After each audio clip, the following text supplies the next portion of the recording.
Half a second later, the tractor drove over the exact place where Gloria had stood. Gloria's parents ran to their daughter and held her tightly. Gloria laughed. She did not realize that she had been in danger. She had found her friend Robbie. Mr. Weston put down her daughter and turned to her husband. You planned this, didn't you?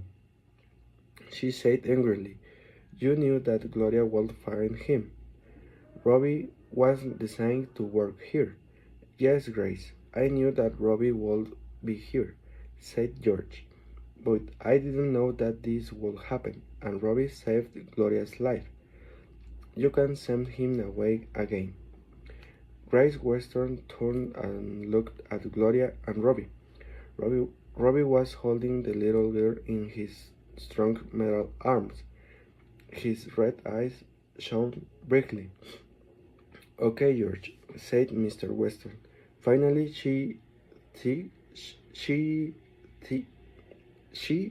sighed. He can stay with you. Gloria found Robbie in 1998. Susan Calvin said by 2002, U.S. robots had invaded speaking robots. But then many people protested about them. They were frightened. Robots now looked and behaved like humans, and people didn't like this.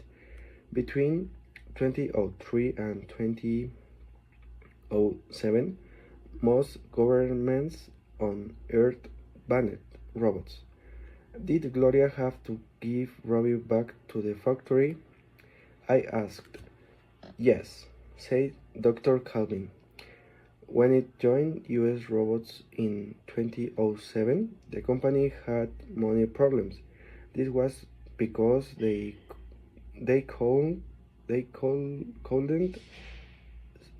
sell robots on Earth.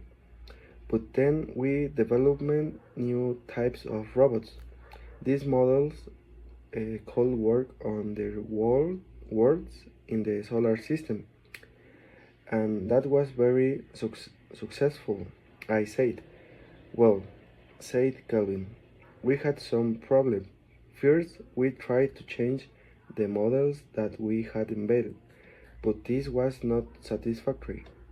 But if you want to know more about that, uh, young man, you must talk to your Gregory Powell or Michael Donovan. She went on. Powell and Donovan were robotics engineers. They were sent to work where there were problems with the company robots. I don't know where Donovan is now, but Powell lives here in New York. Could you could you them could you tell could, could you tell me a little about the problems? I asked. Mr. Powell can give me more details later. Susan Calvin put her thin hands onto the desk.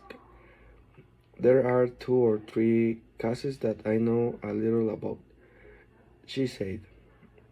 I'll tell you those stories.